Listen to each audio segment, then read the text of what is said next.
ముందుగా మన గురువు గారైన బ్రహ్మర్షి పత్రి గారికి ప్రణామాలు. ఆత్మబంధువులందరికీ ప్రణామాలు. ఆత్మాయనంలో మనం నిన్న రచయిత అడిగిన ప్రశ్నలకి సమాధానం చెప్పుకున్నాము. గురుగారు ఇచ్చిన సమాధానాలు కర్మల గురించి చెప్తారు. ఇక్కడ గురుగారు కూడా కొన్ని క్వశ్చన్స్ అడుగుతారు అనమాట. ఒక సన్నివేశం జరుగుతుంది మన రచయిత పీటర్ లిడ్జర్కి. ఎప్పుడు ఆమె గర్ల్ ఫ్రెండ్ ని చూసిన తర్వాత ఆమెను కలవడానికి వెళ్ళినప్పుడు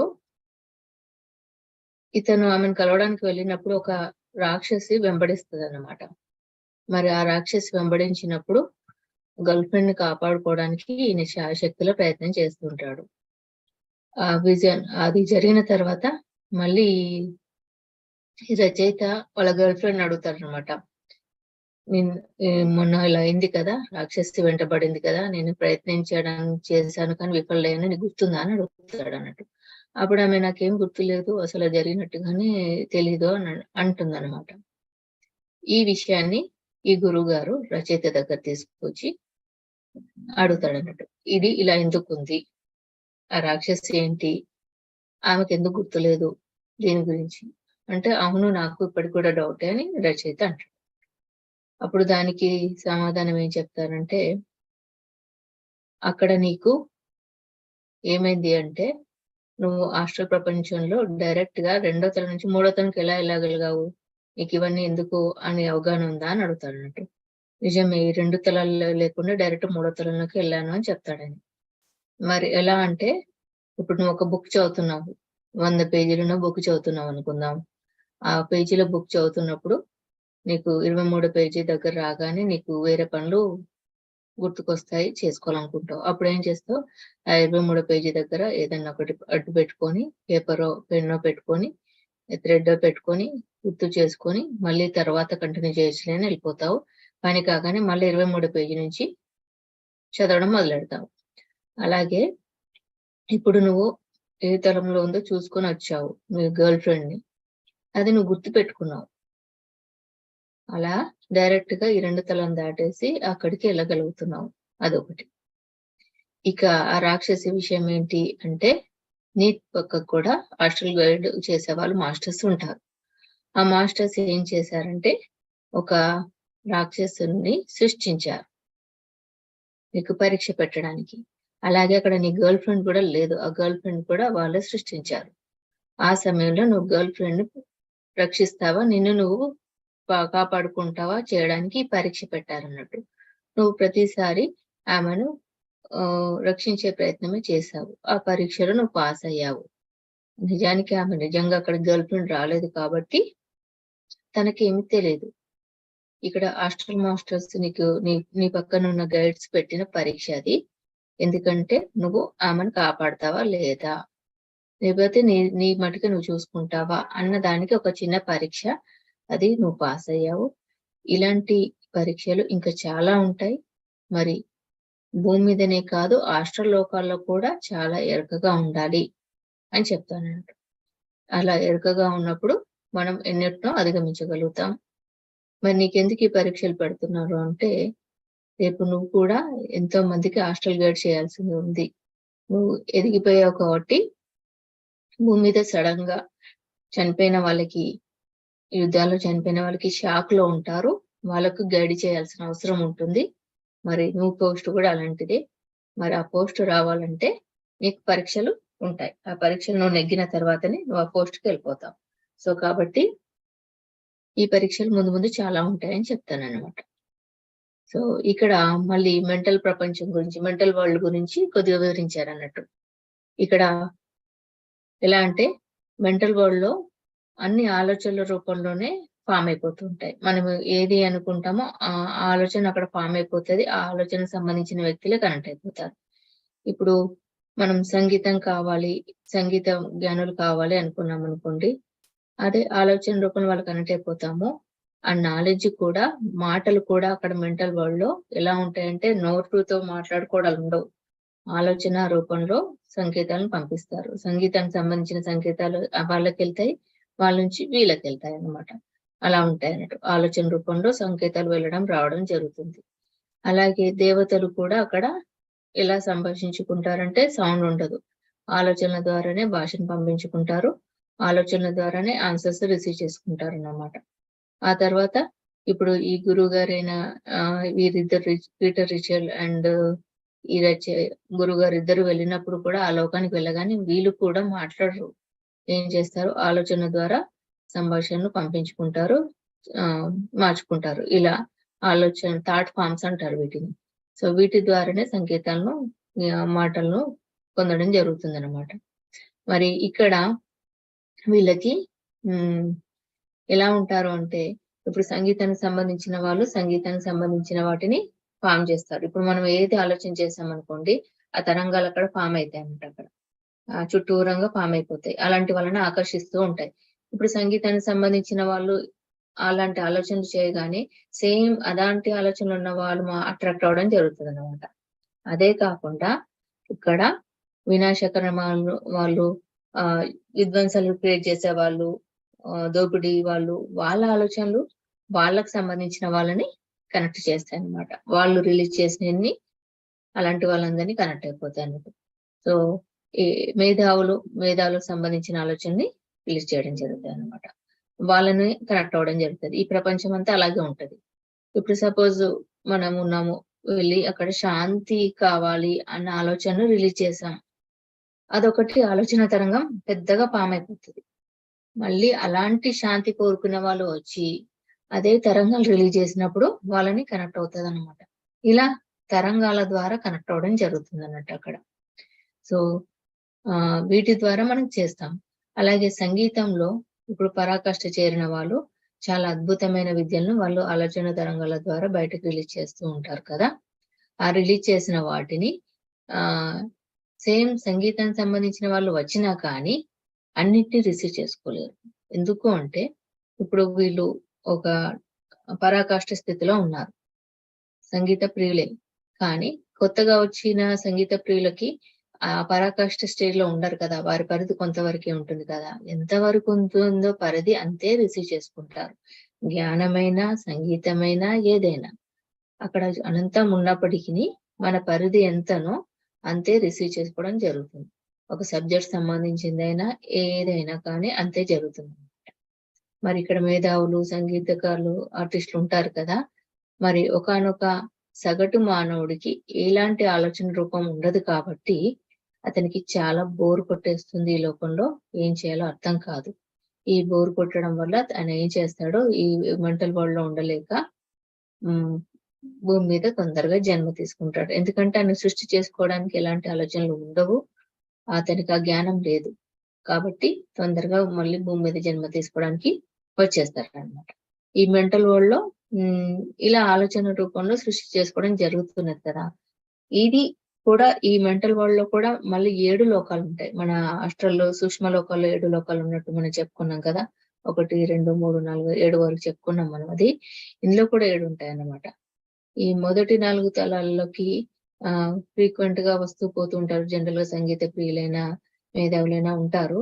కానీ జనరల్ గా కామన్ గా వచ్చే వాళ్ళు వస్తుంటారు, పోతూ ఉంటారు. కానీ దీంట్లో పరాకాష్ఠ మహామేధావులు, బాగా పెద్ద సైంటిస్టులు, పెద్దగా సంగీతంలో ఉన్నవారు మాత్రమే దీన్ని దాటి 5, 6, 7 తలాల్లోకి ఎంటర్ అవడం జరుగుతుంది అనమాట. ఎవరైతే ఇప్పుడు 5, 6, 7 తలాల్లోకి ఎంటర్ అవుతారో వాళ్ళు చాలా గొప్ప జ్ఞానాన్ని సంతరించుకుంటారు. ఆ జ్ఞానాన్ని వాళ్ళు అక్కడ ఎలా అంటే ఒక జ్ఞాన భాండాగారాన్ని రిజర్వాయర్ లాగా పొందుపరచడం జరుగుతుంది ఆ లోకంలో. వీళ్ళు సంపాదించిన భూమి మీద జన్మ తీసుకొని వచ్చిన జ్ఞానాన్ని అంతా తీసుకెళ్లి అక్కడ థాట్ ఫామ్ లాగా ఒక రిజర్వాయర్ లాగా చేసుకోవడం జరుగుతుంది. మళ్ళీ అవే జన్మ తీసుకోవాలి అన్నప్పుడు అణువుల రూపంలో కొంత తీసుకొని భూమి మీదకి రావడం జరుగుతుంది అనమాట.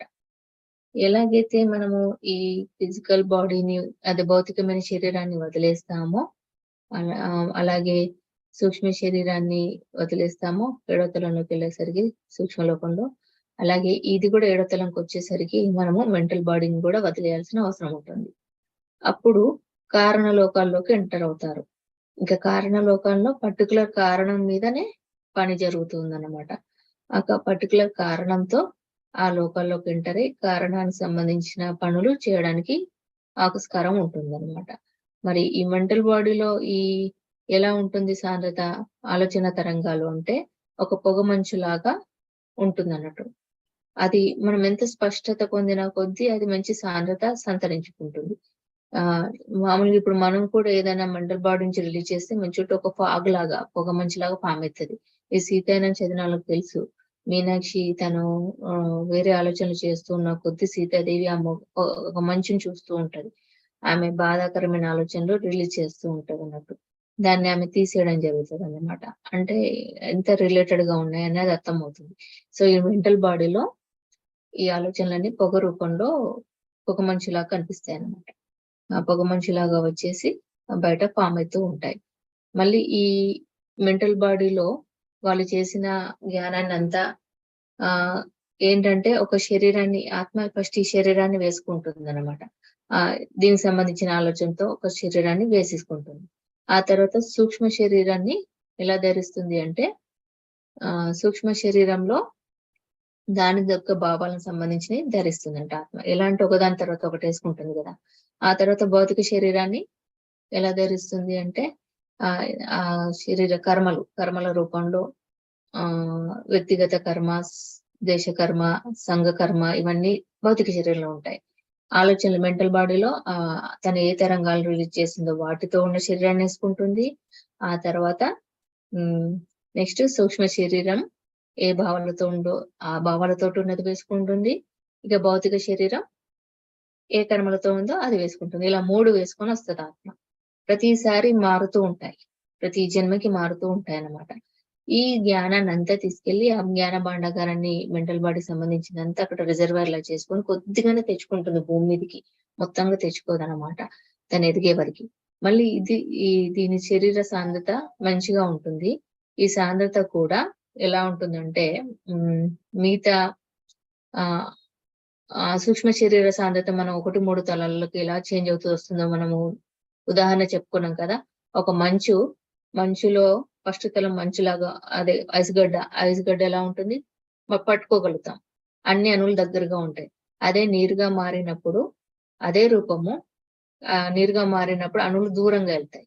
అదే ఇంకా ఆవిరైపోయినప్పుడు ఇంకా దూరంగా వెళ్తాయి. ఈ 3 రూపాల్లో ఎలా ఉంటుందో ఒక్కొక్క తలం సూక్ష్మ లోకంలో ఒక్కొక్క తలంలో అణువులు దూరంగా అయ్యి దాని సాంద్రత తగ్గుతూ వస్తుంది కదా!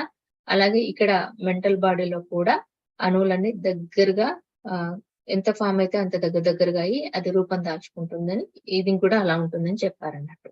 సో, ఇలా ఈ 3 శరీరాలు ధరించి భూమి మీదకి వచ్చి చాలా జ్ఞానాన్ని పొంది నేర్చుకుంటూ మళ్ళీ ఏం చేస్తదన్నమాట మార్చుకుంటూ వస్తది. ఒకానొక పరిణితి చెందినాక సంపూర్ణ పరాకాష్ఠకు చేరినప్పుడు ఈ జ్ఞానాన్ని గుర్తుపెట్టుకోవడము ఎన్లైటెన్ స్టేట్ లో ఉంటారన్నట్టు. ఇంకా ఎన్లైటెన్ స్టేట్ లో ఉండి వారు భూమి మీదకి ఒక పర్పస్ మీద వస్తారు. వారికి జన్మలు తీసుకోవాల్సిన అవసరం ఉండదు ఇవన్నీ దాటేసినాక. ఈ 7 తలాలు చేరినాక. అయినా ఎందుకు వస్తారు అంటే వేరే వాళ్ళకి నేర్పించడానికి వస్తారు. కొందరు ఆ లోకంలో ఉండి మిగతా వారిని ఎన్లైటెన్ చేయడానికి పర్మనెంట్ గా ఉండిపోతారు. కొందరు మిగతా వాళ్ళని నేర్పించడానికి భూమి మీదకి వస్తారు. మరి ఎంతో మంది మాస్టర్లు మనకి ఇప్పుడు పెరుగు మాస్టర్లు అలాగే వచ్చారనమాట. సో కాబట్టి చాలా మంది భూమి మీదకి ఈ జ్ఞానాన్ని భూమికి తీసుకురావడం జరుగుతుంది. సో ఎన్లైటెన్ స్టేట్ అన్నమాట ఇది. సో ఇందులో మనకి మెంటల్ బాడీలో 7 స్టేటస్ గురించి వివరించారు. మరి ఇక్కడ మన పరీక్షలో అంటే మనం కొన్ని ఎగ్జాంపుల్స్ గా చెప్పుకుందాం. ఇంతకుముందు చెప్పాం కదా! హాస్టల్ ప్రపంచంలో మాస్టర్స్ ఎలా పరీక్షలు పెట్టారు. ఒక రాక్షసుని క్రియేట్ చేయడము. క్రియేట్ చేయడం వల్ల అతను ఎంతవరకు పరిణతి చెందిండు, తన కోసమా అవతల వాళ్ళకి హెల్ప్ చేయడానికి ఉన్నాడా, గర్ల్ ఫ్రెండ్ కి హెల్ప్ చేయడానికి చేస్తున్నాడా, తన కోసమే అనేది ఒక సృష్టి చేశారు కదా! ఇలాంటి మనకి ఇక్కడ కూడా భూమి మీద చాలా జరిగాయన్నమాట. అంటే రామాయణంలో ఆంజనేయునికి కూడా ఏంటంటే తను లంకా ప్రవేశం వెళ్ళడానికి సముద్రం దాటాల్సి వచ్చినప్పుడు మరి ఆంజనేయుడు మహాశక్తివంతుడు కదా! ఆయన తన శక్తులను మర్చిపోతాడు. తనకి సంపూర్ణంగా ఇయ్యాల్సిన సమయం వచ్చే ముందు తనకు కూడా పరీక్ష పెడతారన్నట్టు. సముద్రం దాటే ముందు ఒక రాక్షసి రూపంలోనే వచ్చి తనకి ఎన్నో పరీక్షలు పెడతారన్నట్టు ఆ సముద్రం మీద. ఆ పరీక్షలో ఆంజనేయుడు నెగ్గిన తర్వాత మరి నాకెందుకు ఇలా పెట్టారని అడుగుతాడన్నట్టు. అడిగితే మరి మహాశక్తివంతులు సరైన జ్ఞానము బుద్ధితో ఉన్నప్పుడు మాత్రమే ధర్మం పరంగా ఉపయోగిస్తారు. మరి నువ్వు ఎంతవరకు కరెక్ట్గా ఉన్నావో మేము చూవ్ చేసుకోవాలి. ఎందుకంటే రావణాసుడు సైతం చాలా గొప్ప శక్తివంతుడు. కానీ ఆయన శక్తి వినాశకానికి వాడారు. మరి నువ్వు ఎలా ఉపయోగిస్తావో అనేది మాకు కూడా తెలియాలి కదా! ఒకవేళ నువ్వు కూడా వినాశనానికి యూజ్ చేస్తే ఎలా ఉంటుందో చూడు అని చూపిస్తారు. ఆయనే తన సొంత వాళ్ళతో వచ్చాడు. జాంబవంతుడు, అంగదుడు ఇలా టీమ్ అంతా వస్తారు గదా! సొంత వాళ్ళని ఆయనే హింసించడము, చంపేయడం చూసుకుంటాడన్నమాట. ఈ పరీక్ష ఎవరు పెట్టరు. సొంత తండ్రిను, మాస్టర్స్.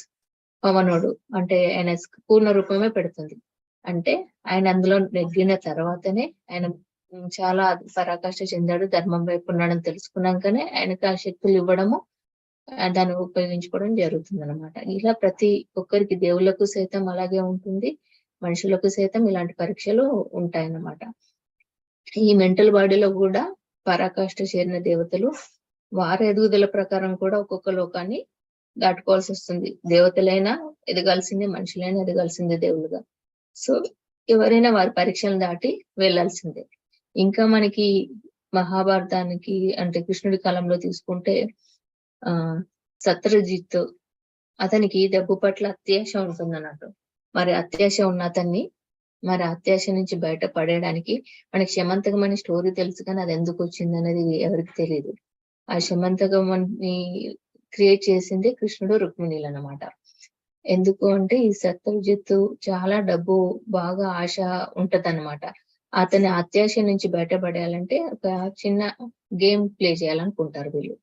ఆ శమంతకమణిని క్రియేట్ చేస్తారు. శమంతకమణి క్రియేట్ చేసి ఆయన తపస్సు చేస్తున్నప్పుడు ఆయనకు దొరికేలా చేస్తారు. సూర్య భగవాను చేస్తూ ఉంటాడు కదా రోజు. అతనికి దొరికిన తర్వాత దాని పట్ల చాలా ఆకర్షితుడై ఎవరికి ఇవ్వడన్నమాట. దీన్ని చూపించడు, చేయడు.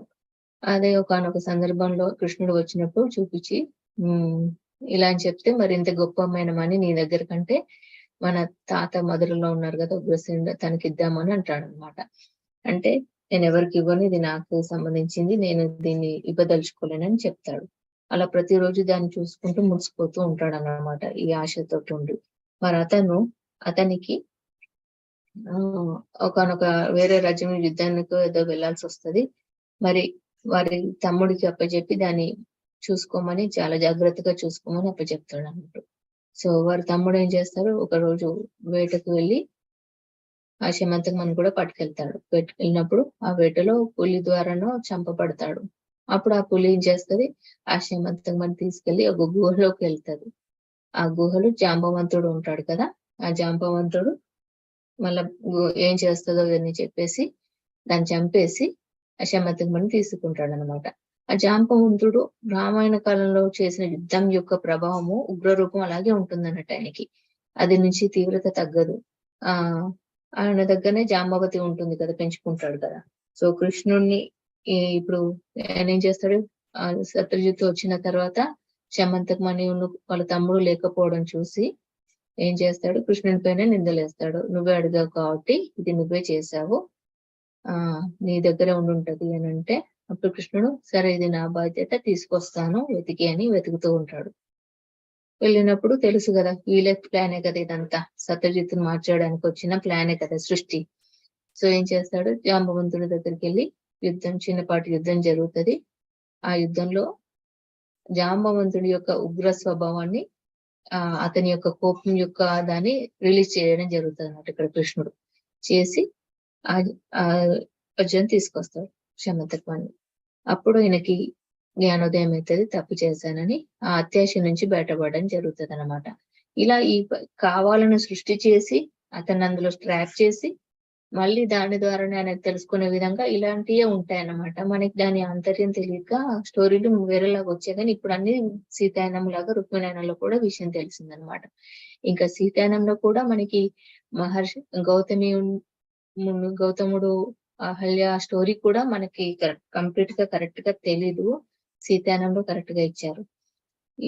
మనకి ఏంటంటే అక్కడ వాళ్ళిద్దరు ఋషులు ఉన్నప్పుడు వాళ్ళని పైలోకాలకి పర్మిషన్ తీసుకోవాలంటే పైలోకాల నుంచి ఇంద్రుడు పరీక్ష పెట్టడానికి వస్తాడు భర్త రూపంలో రాగానే ఆమె వెంటనే చాలా గ్రాహ్యత సంబంధించి అంటే ఎంతో జ్ఞానంతో ఉన్న ఆమె చాలా పరాకాష్ఠలో ఉంది కాబట్టి వెంటనే ఇతను గుర్తిచ్చేస్తున్నా భర్త రూపంలో ఎలా వచ్చావేంటి అని.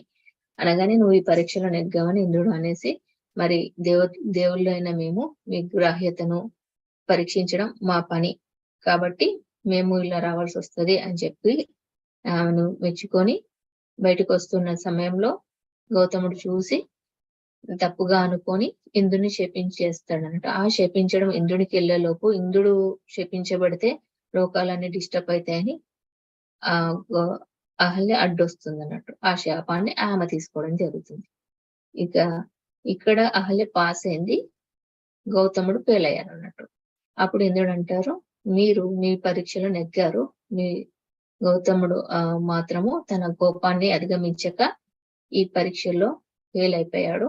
మీకు పర్మిషన్ ఉంది, మరి మీరు ఇప్పుడే వస్తారా, మరి మీ భర్తలో కూడా సంపూర్ణ మార్పు వచ్చాక కలిసి వస్తారా, మీ నిర్ణయం. మీరు ఈ శాపాన్ని తీసుకోవాల్సిన అవసరం లేదు, మీకు పైలోకాలకు పర్మిషన్ ఉంది అంటాడు ఇంద్రుడు. ఆయన నా భర్తలో సంపూర్ణ పరివర్తన వచ్చే వరకు నేను ఇక్కడే ఉంటానని ఆమె నిర్ణయించుకుంటుంది అన్నట్టు. ఇంకా అతనికి తోచక గౌతముడికి చాలా గిల్టీ ఫీలింగ్ తోటి ఆయన ఎంతో సఫర్ అవుతూ ఉంటాడు అన్నట్టు. సో సఫర్ అయి అక్కడ ఆమెకి సెపరేట్ చేయాల్సింది పోయి ఏం చేస్తాడు, తపస్సులో మునుగుతాడు. ఈ తపస్సులో మునిగి, ఎందుకంటే వీళ్ళకి ప్రేమ అనేది నేర్చుకోలేదు.